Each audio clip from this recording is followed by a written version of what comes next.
For so many years, we worked for people. We did what they told us to do. They were our boss. We opened, we closed, we got up early, and we stayed late. It's time for us to go out, start our own, do our own, be our own boss. The voice inside of us say, I can do this. I can be better than my boss. I'm already running their company. And then the shit hit the fan. You don't know if you have a business, if you're self-employed, taxes not paid, money is coming in, money going out other ways, accounts not being filled, not building up the business accounts. It happens.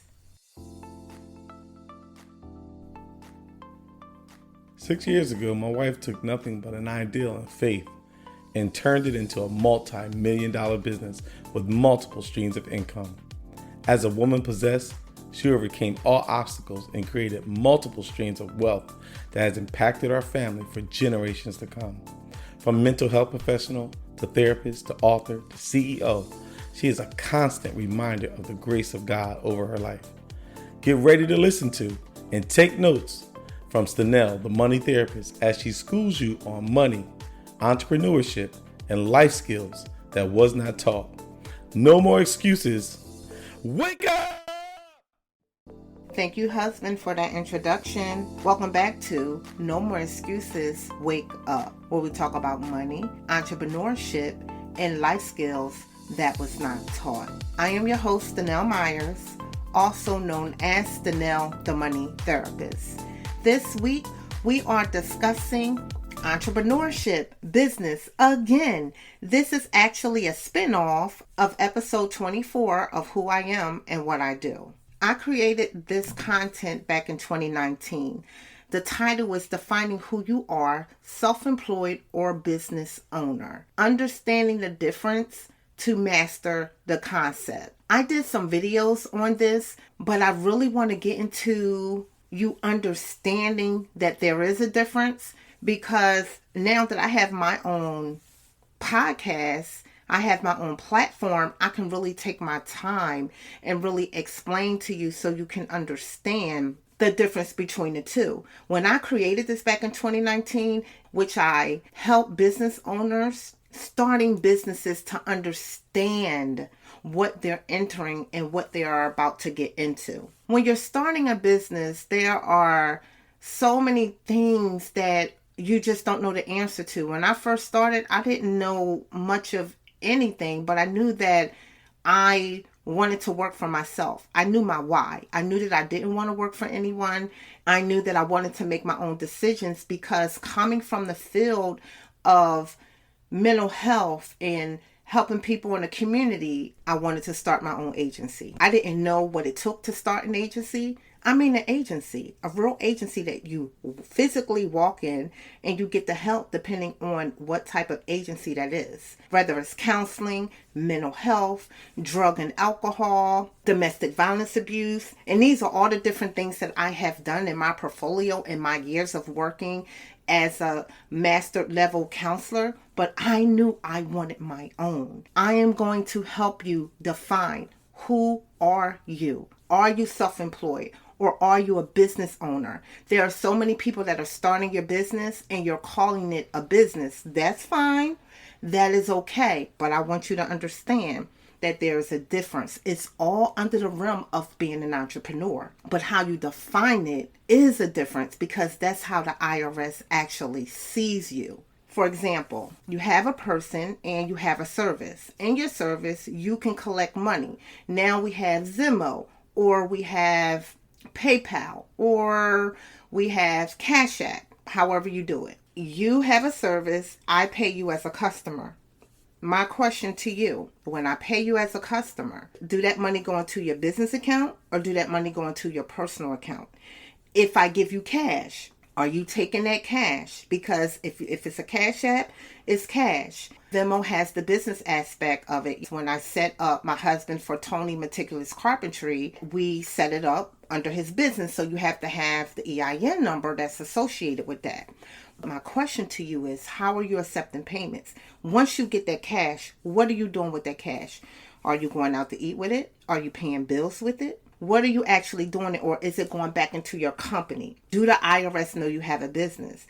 Because you said you have a business, right? Was your business set up as an entity? These are the things that I want to help you with, because I know a lot of people that are starting off, and because they really don't know or really don't understand or haven't sat down with a professional, they kind of set themselves up. And as you know, a lot of business that start in the first 5 years, they fail because you don't know who you are. And when you don't know who you are, you operate as you are still this worker, because you are. You really don't know the different types of concepts. That's why your girl is here to help you. That's what I'm here for. What you are about to learn is understanding the entities of the business and just knowing the difference. This is just a disclaimer. I'm not a lawyer, but what I am is I am a multi-business owner. And being a multi-business owner, meaning more than one, are deemed through the IRS. When I said businesses, I'm going to help you with something. I have a job that is also deemed with the IRS, but it's not a business. I'm going to help you. I just want to give you some information.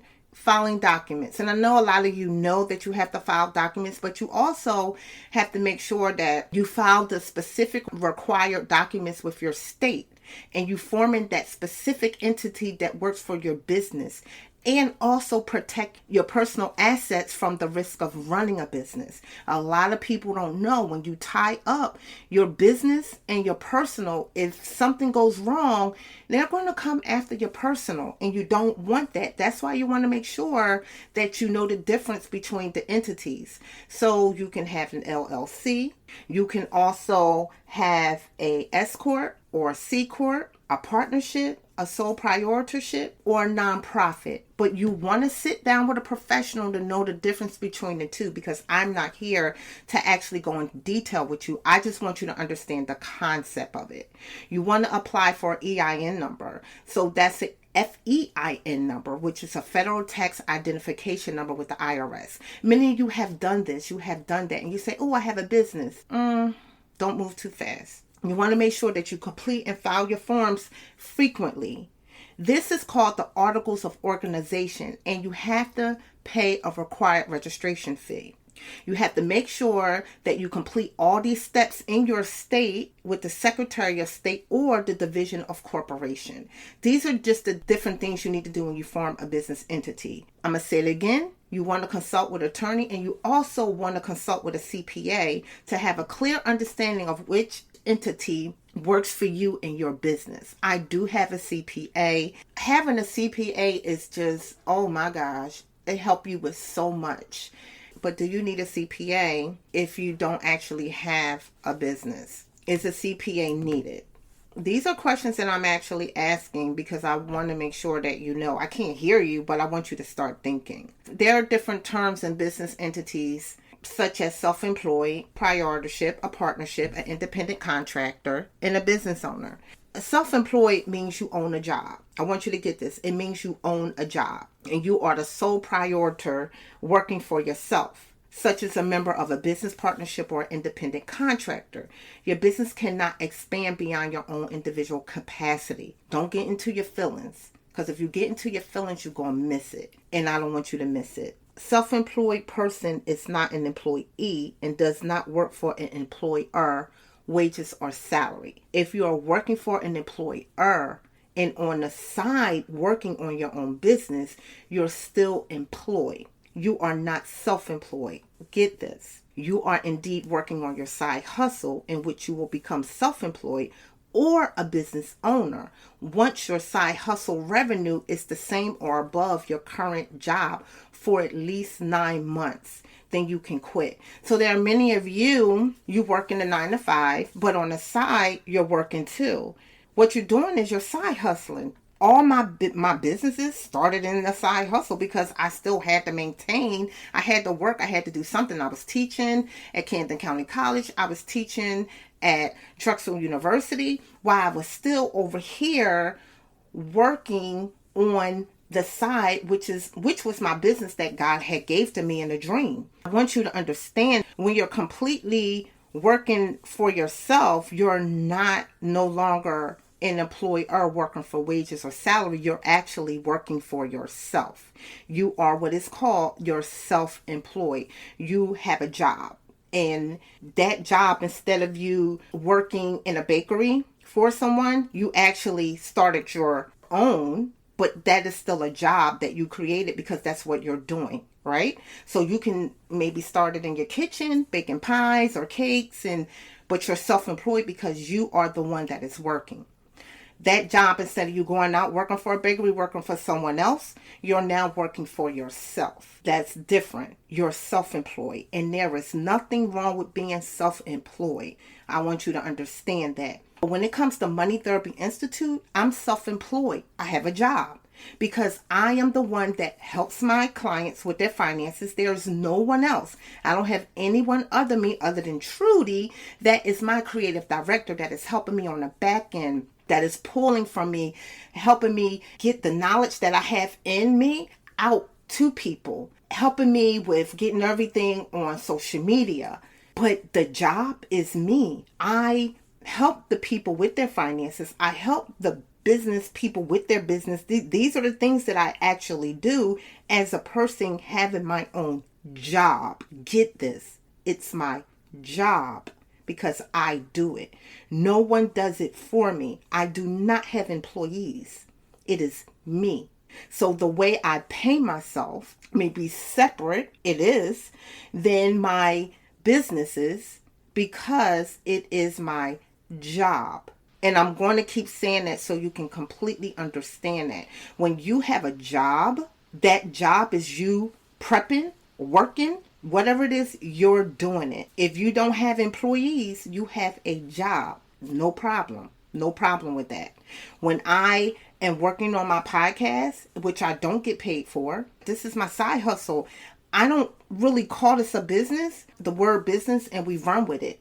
A business, what is deemed through the IRS, is when you're paying taxes. That is a business. When you're paying taxes, you're an entrepreneur. But when you're actually paying taxes and you can now go out and get business credit and you are now a S Corp or a C Corp or a LLC, that is deemed under the IRS as a business. When you have a job, like I have a job when I'm helping the clients, and I have a job, even though I deem that job is separate, I don't claim that job on my personal taxes, which is a baby and young, but it's a job for me because I don't say, okay, I have this staff to help you with your finances. It's just me. And I love it because I get to give me.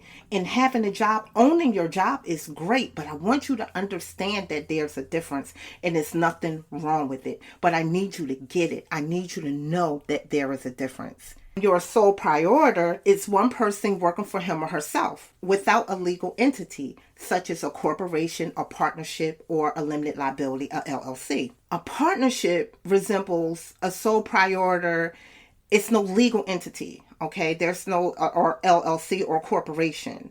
It's separate from the individuals in a partnership, so each member is often considered a sole proprietorship. They are responsible for all financials and are not considered employees for tax purposes. When you fall under a sole proprietor, you're actually working for yourself, and when you don't have a legal entity associated with it. And that's okay when you first get started, like when you're starting your side hustle, your business, or your internet business, whatever your business is on social media. That is fine. That is okay. It's just you. That's fine. But when you start to branch out and you start to make that money, and that's an LLC or a corporation, and now you have to get people involved like lawyers, or you have to get people involved like CPAs, we are now no longer in the sole proprietorship. We're now in the business realm, which is the LLC or the corporations. Now, let's talk about an independent contractor. Because an independent contractor offers services to another person. There are many of you that are independent contractors out there. So when you offer services, it's considered as a non-employee. For example, let's say you're a fitness instructor, a teacher, a chef, or a science instructor. Or when I started Joy, I actually started my own curriculum with helping children with self-esteem. I was contracted actually going out, and I had a contract. I was self-employed under my business name, not under my name, because I had the EIN number. I had the articles of incorporation. I was in a different bracket to where it was an S Corp or it was a C Corp, but it was not just a sole proprietorship. As an independent contractor, you can be registered at any type of business entity. Most are as sole proprietors, which is fine. There's nothing wrong with that. But independent contractor does not perform services that can be controlled by an employer. I need you to get this. I need you to know who you are. I need you to know what you do. I had to, as a business owner, I had to understand the difference of hiring contractors. Contractors control their own services because they're their own people. They're their own boss. What will be done and how it will be done is by that contractor. This applies even if you're giving freedom of action. In my example, I have someone that actually does games for my after school program. He is a contractor because the business is under his contractor name. It's not under him. He legally filed, he have his business. Now, when we do contracts, I also have an episode that teaches you about contracts. When we do contracts, in the contract, it has his business name. I am in business with this individual that has this particular business. They're offering these services that we discuss. I am not telling him, he's not my employee. He's his own person. He is actually his own boss. So the difference is the employer has the legal right to control the details of how the services are performed. Independent contractors control their own services, what will be done and how it will be done. When he comes in, we have a contract. He comes in, he works with the children, he does the time that we put on the contract, but that is his job, what we agreed with. Like his work, I like what he do, but as far as what he do, that is his job, as long as he do what we said that was going to get done on that contract. Okay? Independent contractors uses form a W-9 for tax preparation, such as income paid out, real estate transactions, or cancellation of debt. Independent contractors are responsible to pay their own taxes, such as Medicare and Social Security. So you have a lot of independent contractors, such as myself before what I started as an independent contractor. I was responsible for my own taxes. A lot of business, even when I started at Second Touch, I started as having independent contractors, but then I found out that when you legally have a business, your business have to pay taxes. There's a guideline, there's like a point system, and in that point system, if your employees do not fall under that point system, they're employees, and you have to pay taxes. And a lot of people say they have contractors or they have contracts that are contractors to avoid paying taxes. And let me tell you, having this business, I completely understand. I know firsthand.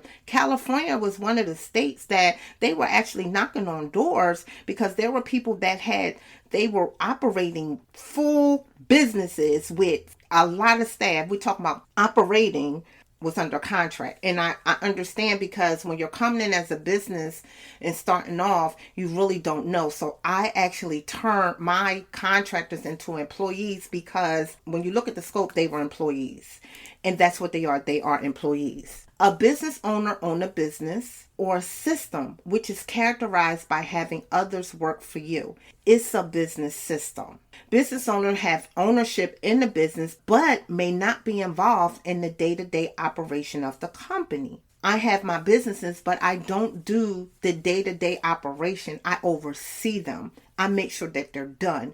I make sure that my staff is in place, that everything is aligned, that schedules are in place, that what they're doing is in place, that people are following protocol or following the procedures that I place when we have our policies. That is what my job is, to make sure everything is done the way it's supposed to be done, so the contracts that I have can continue, so I can be in a line to get the job done. When you're a business owner, you can have independent contractor or employees. Business owners oversee their taxes. Many businesses start off as self-employed, such as consulting or freelancing. As a business grows, they expand to become small business owners. When you have a business, you have systems. And this is according to the IRS. You have different systems because you're now in a bracket. Depending on your entity, you're in a bracket to where you're paying taxes. You have employees, you have a payroll company, and you're paying them, or you have a type of payroll system, and you're paying people. When you hear the word systems, that's the people that are working for you to run your business on a day-to-day basis. That's the people that are helping you. I know people that started restaurants that have a building, and they started off, it was just them. They were doing all the cooking. They were working with the customers. They might have brought in a child that was assisting and helping them. That business that they started matriculated. It grew as they had money, received a business loan, and they were able to, now they hire someone. Now they have a cashier. That's a business. They have someone that's taking an order. That's a business, because some businesses you can start off and you're doing everything. It's very small. It's just you, right? That's your business. However, that's a job. When it's just you, that is a job. What you did was you went from one point of working for someone in a job, and now you actually own your own job. You want to be in a place where you own your own job. You also want to understand when you communicate, how do you communicate? Are you self-employed? Are you a business owner? Under the realm of being an entrepreneur, because you are an entrepreneur. But calling yourself a business owner when you don't have system or people in place working for you is incorrect. Saying that you're self-employed because you own your job and that is your job, you make your hours and your time, is correct. I want you to be entities to be cautious about and the risk associated. So when you're in a sole proprietorship and a partnership, it doesn't provide protection against your personal assets. You are doing business as yourself. There can be only one owner. And if you have multiple owners, you need a different entity and one owner. There's no registration with your state, which will hold you personally accountable for lawsuits. So let's say something happened, you start plumbing, you're a licensed plumber, but your entity, there's no legal entity under you. So there's nothing that is actually protecting you. You go out there, you bust somebody's pipe. What they do, they're going to sue you personally. You may have a business certificate, but if you do not register your business with your state, your business is not registered, which is very, very, very important. Let's talk about risks. Other risks is taxes. When you're self-employed, you must pay taxes yourself as self-employed. It just started raining, so I'm not going to edit this out. So if you hear the rain in the background, it's because I am actually recording this in my closet and I can hear the rain coming off of the roof. When you're self-employed, you must pay taxes yourself.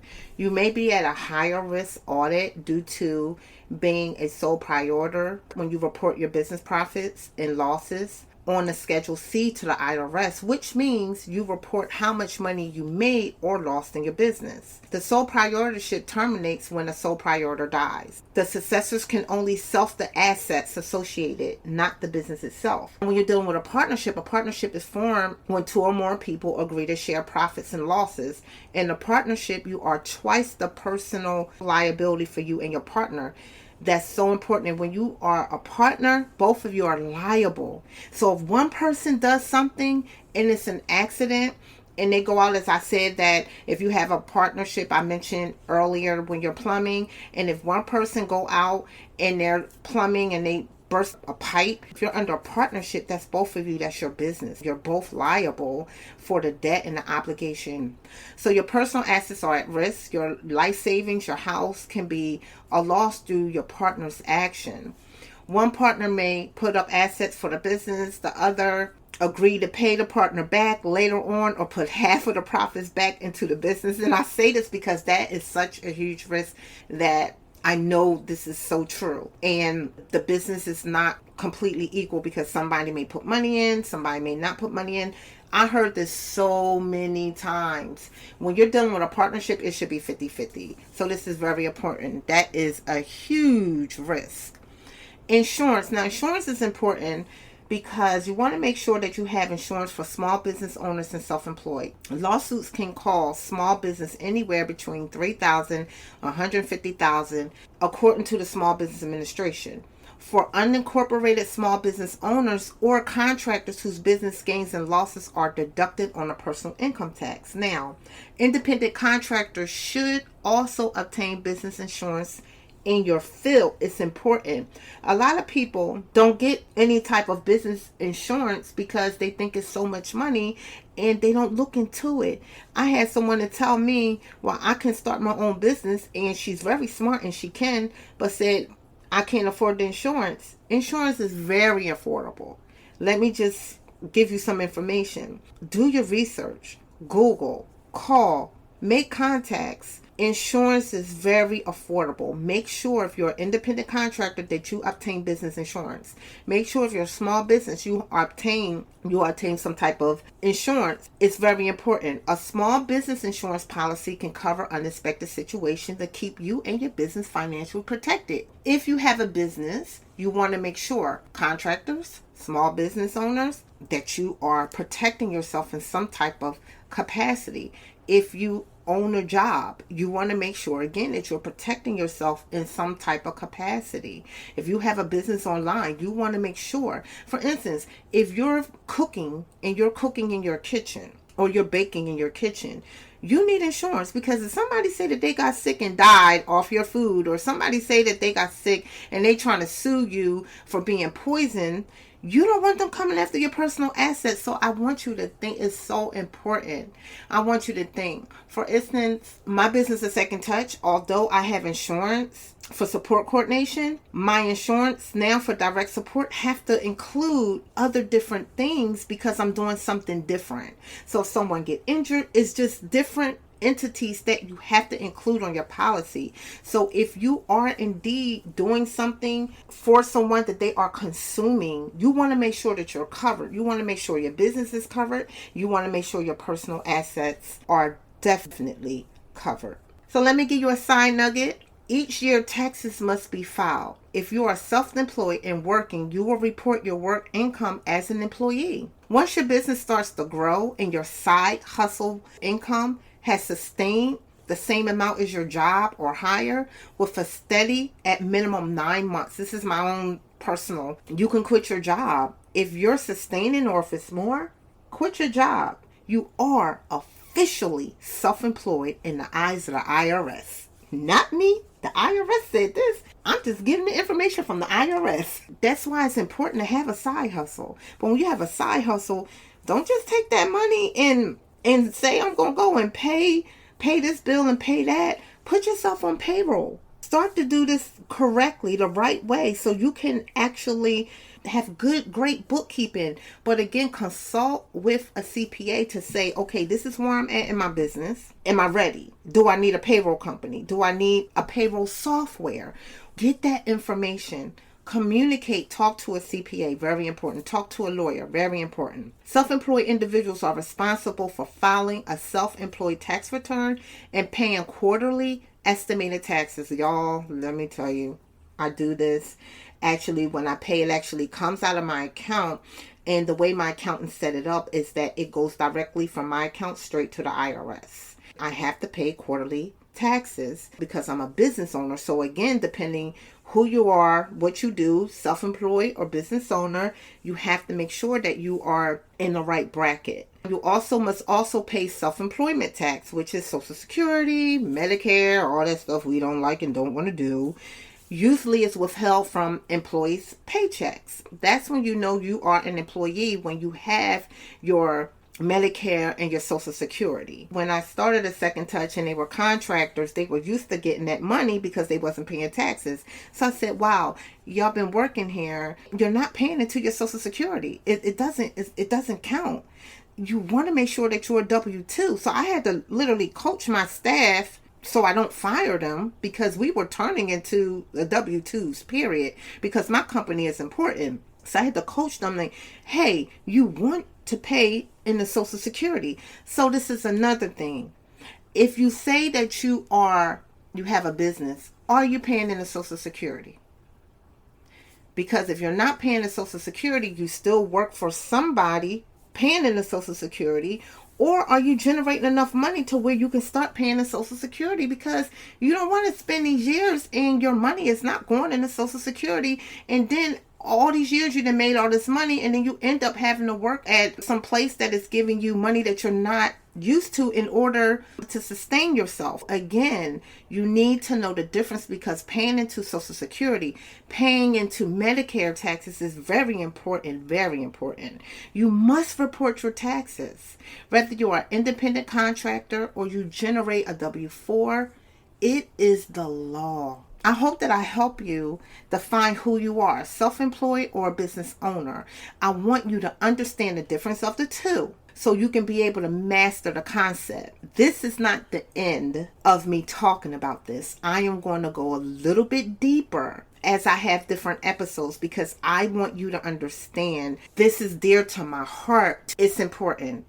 If you have any type of business, daycare, if you cleaning people's homes, how are you getting that money? Do you pay your taxes? Can you now, as I said before, can you now take that business and go and get business credit? Because that's a business when you're deemed through the IRS, because they check, right?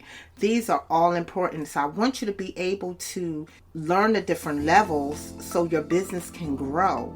So you as an entrepreneur can grow. All right, you guys, if you want to know what I do, or if you have any questions, reach out to me. Contact at Stenell The Money Therapist. I will send you a link and we can have a free 30-minute consultation. I'm not trying to sell you nothing, because I don't need your money. I'm trying to help you. I'm saying this in the humblest way that I possibly can. When I am reaching out and I'm asking, hey, or I'm reaching out saying, I can help you because I just want to help you. But your money is not needed, but you will pay me. Okay? All right, y'all. Listen, understand who you are. Are you self-employed? Are you a business owner? Understanding the difference so you can master the concept and go out there and do things the right way. No more excuses. Wake up. Hey, smart people. I have a 3-month one-on-one personal or business coaching program. As you all know, I paid off $50,000 in debt in 1 year. I will teach you how I stayed out of debt using my burner method and personalized spreadsheet I created to fit my lifestyle and keep me on track. You will learn how to understand your money communication style using my financial treatment plan. Also, if you own a small business and you feel stuck with cash flow or feel disorganized, I teach business owners and self-employed entrepreneurs such as yourself to financially maximize your money, build wealth using your business income, and retire working on the business while your business continues to run, such as myself. You can book a call with me. The link is in the show notes. Thank you for listening to No More Excuses, Wake Up. If you love the show, please subscribe, rate, and review on iTunes or Spotify. To learn more about me and my different agencies and what I do, go to StenellMyersEnterprises.com. While you're there, check out Money Therapy Institute and watch my video where you will see me doing a little acting, showing you how I fought and kicked down closed doors.